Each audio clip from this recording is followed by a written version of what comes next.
Welcome once again. Or we will learn about lesson 2. Or this lesson name is the name of the lesson is the road not taken, and this lesson is written by Robert Frost.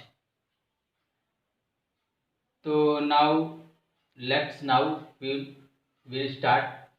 तो देखते हैं अपन इस poem को, और poem का नाम है, जैसा कि मैंने बताया, द रोड नॉट टेकन, मार्ग जो नहीं चुना गया। ये लिखने वाले कवि अमेरिका के हैं, ये रॉबर्ट फ्रॉस्ट जी जिन्होंने इस कविता को लिखा है। और इस कविता से हमें बहुत कुछ जानकारी मिलती है, हम सीखते हैं। और उन्होंने अपने सामान्य अनुभवों को अपने जनरल एक्सपीरियंस को इस कविता के माध्यम से आप लोगों को बताने का प्रयास किया है कि जैसा कि नाम है द रोड नॉट टेकन, मार्ग जो नहीं चुना गया। इसकी समरी है, कभी न कभी हमें लाइफ में ऐसी स्थितियां आ जाती हैं कि जब हमें दो सामान्य चीज़ें मिल जाती हैं बिल्कुल उसी तरह की, और हम थोड़ी उसे चुनने में हमें असहज महसूस होता है। तब हम क्या करते हैं, फॉर एग्ज़ाम्पल जैसे मैं आप लोगों को बता दूं कि जैसे मम्मी ने आज बनाया है, हलवा बनाया है और खीर बनाई है, तो हम ये कंफ्यूज हो जाते हैं कि हम हलवा खाएं या खीर खाएं। तो ये हो गई तो सामान्य बात है। तो कोई ना कोई दो में से कोई एक ही चुनना होता है। जैसे दो रास्ते हैं, इसमें पोएम में बताया गया कि दो रास्ते हैं। और जब दो रास्ते हैं, हम किसी एक रास्ते में जा रहे हैं और अचानक ही दो रास्ते आ गए, तो हम दोनों रास्ते में नहीं जाएंगे, किसी एक ही रास्ते में जाएंगे। और इस पोएम के माध्यम से हमें बताने का प्रयास किया है कवि ने कि हमें सही रास्ते का चुनाव करना चाहिए। ये ज़रूरी नहीं है कि हमारे फ्रेंड्स जो हैं जिस रास्ते पे जा रहे हैं वो सही रास्ता हो।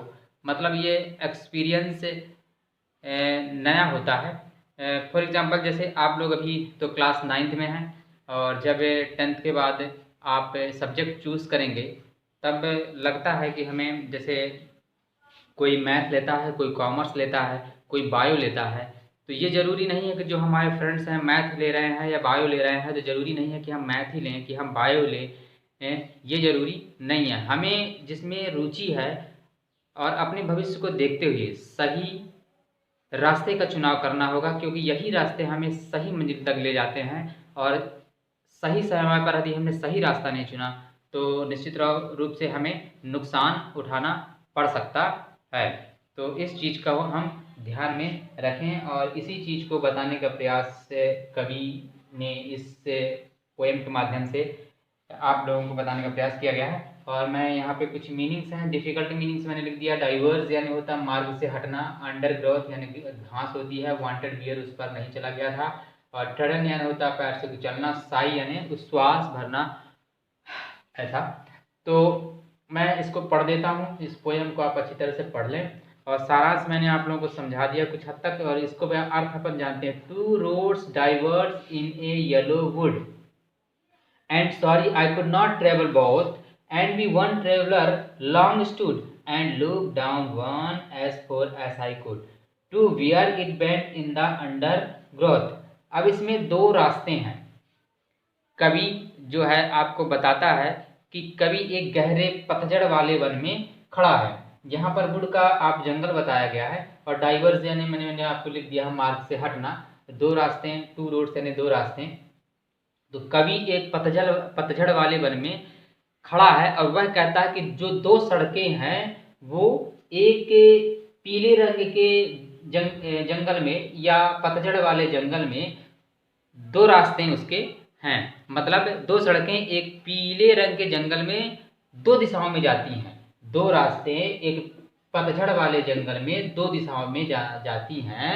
और कवि and sorry I could not travel both, और कवि कहता है कि मुझे दुख है कि मैं उन दोनों रास्तों पर नहीं चल सकता था। अब देखिए यहाँ पे बताने का प्रयास किया है कि जब हम किसी रास्ते पे जा रहे हैं, चाहे वो ज़िंदगी का रास्ता हो या अपन की मंजिल का रास्ता हो, तो अपन जब जाते हैं तो निश्चित रूप से कभी न कभी हमें ऐसा हो जाता है कि दो रास्ते मिल जाते हैं। उसी रास्ते में 2 रास्ते मिल जाते हैं, एक इस तरफ जा रहा है, एक इस तरफ राइट और एक लेफ्ट जा रहा है, तो हम कभी भी दोनों रास्ते पे नहीं जा सकते और जाया ही नहीं जा सकता, यह असंभव है, हमें एक रास्ते का चुनाव करना होगा। तो कवि यही कह रहा है कि मुझे दुख है कि मैं दोनों रास्ते पर नहीं चल सकता हूँ।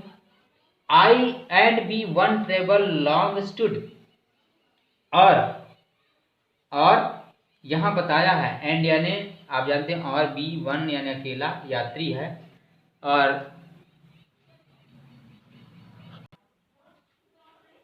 और अकेला यात्री होने के कारण, और अकेला यात्री होने के कारण मैं लंबे समय तक वहीं खड़ा रहा and look down one as for as I could to where it bent in the undergrowth, और देखता रहा जहां तक मेरी नज़र, उस रोड को देखता रहा, एक रोड को देखता रहा, उस एक रोड को देखता रहा जहां तक मेरी नज़र गई, जहां तक मेरी नज़र गई उस रोड को देखता रहा, और जब तक देखता रहा जब तक कि वह रोड किसी मोड़ से मुड़ नहीं गई, और to where it bent in the undergrowth, और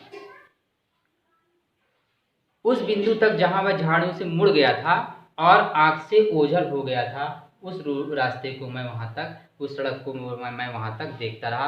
आशा है ये आप लोगों की ये लाइनें आपको समझ में आ गई होंगी, और नेक्स्ट मैं आप लोगों को लिख देता हूँ और उसे भी बताने का प्रयास करता हूँ। और देखो 2 मिनट ये और समझ लें, 2 roads diverse in a yellow, 2 रास्ते एक पतझड़ वाले जंगल में 2 दिशाओं में जानते हैं, and sorry I could not travel, और मुझे दुख है कि मैं दोनों रास्ते पर नहीं चल सकता हूँ, and be one traveller long stood, और मैं अकेला यात्री होने से लंबे समय तक मैं उसी रास्ते पर खड़ा रहा, and look down one as for as I could, और उस रास्ते को तब तक देखता रहा जब तक कि वह मोड़ से मुड़ नहीं गया, क्योंकि हम जानते हैं उस रास्ते, कोई भी रास्ता हमें तब तक दिखाई देगा जहां तक वो मोड़ है, और मुड़ने के बाद हम उसे नहीं दे सकते, और to where it went in the underground, और ये भी बताया गया है कि वो किसी मोड़ में झाड़ियों में ओझल हो गया, हमारी आंखों के से ओझल हो गया।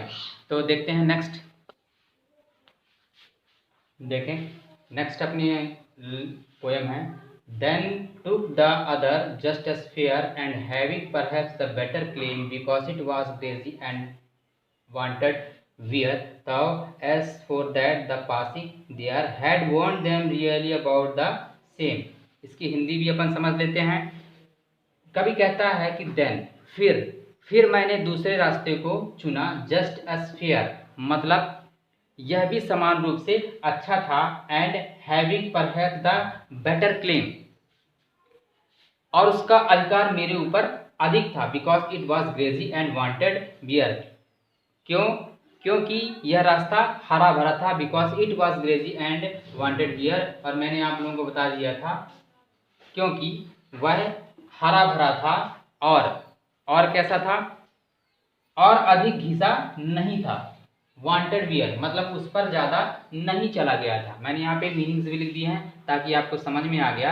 Though as for that the passing there, और जहाँ तक उस रास्ते पर गुजरने वाले लोगों की बात थी, दोनों ही सड़कों में लोगों ने उन पर चलकर उन्हें समान रूप से क्या कर दिया था, घिस दिया था। मतलब यहाँ पर आपको बताने का प्रयास किया गया है इन पंक्तियों के माध्यम से, इन लाइन्स के माध्यम से, कि अब जरूरी नहीं है, देखिए कवि ने उस रास्ते को चुना है जिस रास्ते पर ज़्यादा नहीं चला गया था, क्योंकि वो रास्ता बता देता है जो ज़्यादा घिसा होता है, मतलब उसमें ज़्यादा उसका उस रोड का ज़्यादा इस्तेमाल किया गया है, और जो ज़्यादा घिसा नहीं है वो बता उस रास्ते को पता चल जाता है कि यह ज़्यादा, इसमें कम लोग चले हैं, यह ज़्यादा चला नहीं है। आशा है ये भी आप लोगों की पंक्तियाँ समझ में आ गई होंगी। देखते हैं next lines.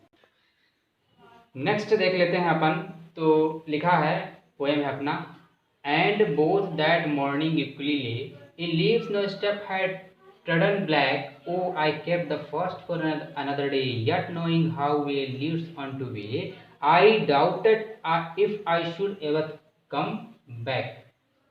And both that morning equally lay in leaves no steps had trodden black, oh I kept the first for another day, yet knowing how way leads on to way, I doubt it I should ever come back।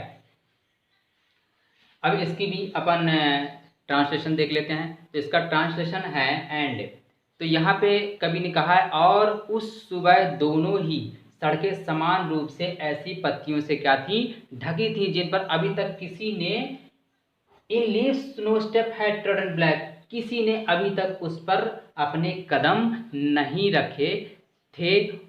फिर oh I kept the first for another day, ओ मैंने पहली सड़क को किसी और दिन के लिए छोड़ दिया, अर्थात मैंने सोचा कि इस सड़क पर अभी तक फिर कभी मैं यात्रा कर लूँगा।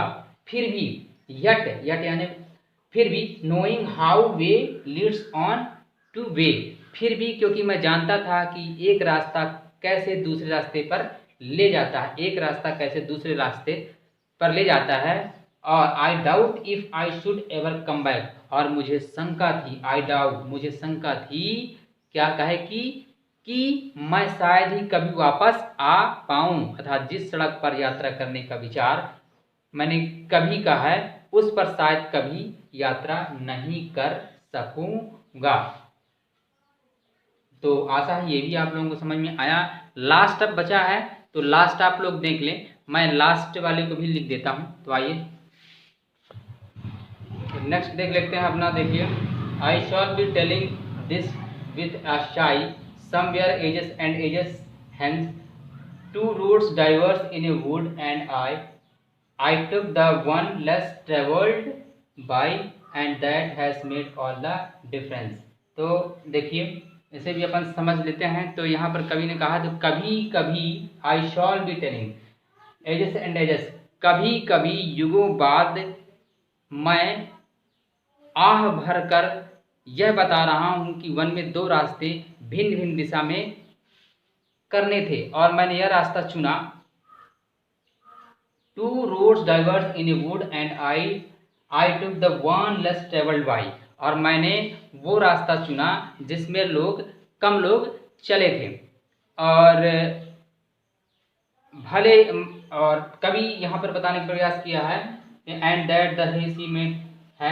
that had made all the difference, और कवि को इस बात की संतुष्टि है कि मैंने उस रास्ते को चुना जिस पर कम लोग चले थे, अर्थात मैंने बहुत से चलने वालों से कुछ अलग किया, दूसरे से मैं भिन्न हूँ, उसे ऐसा महसूस हो रहा है। तो इस पाठ का सारांश आप लोगों का ये हो गया कि हमें लाइफ में हमेशा सही रास्ते का चुनाव करना चाहिए, क्योंकि ज़िंदगी में कोई ना कोई कभी न कभी हमें मोड़ मिलेगा। तो उस मोड़ में हमें अच्छी तरह से, जैसे कभी वहाँ रुक जाता है, फिर सोचता समझता है, फिर किसी एक रास्ते का चुनाव करता है, तो ठीक उसी प्रकार से हमें भी जब कभी भी ऐसी स्थितियाँ आ जाएं तो थोड़ा हमें ठहर लेना है, धैर्य से काम लेना है। रुकने का मतलब है धैर्य रखना, धैर्य से काम लेना है, फिर दो रास्ते में से किसी भी एक सही रास्ते का सोच समझकर चुनाव करना है, क्योंकि यही रास्ते हमें सही मंजिल तक और हमें सफलता तक ले जाएंगे। आज के लिए इतना ही। Thanks for watching.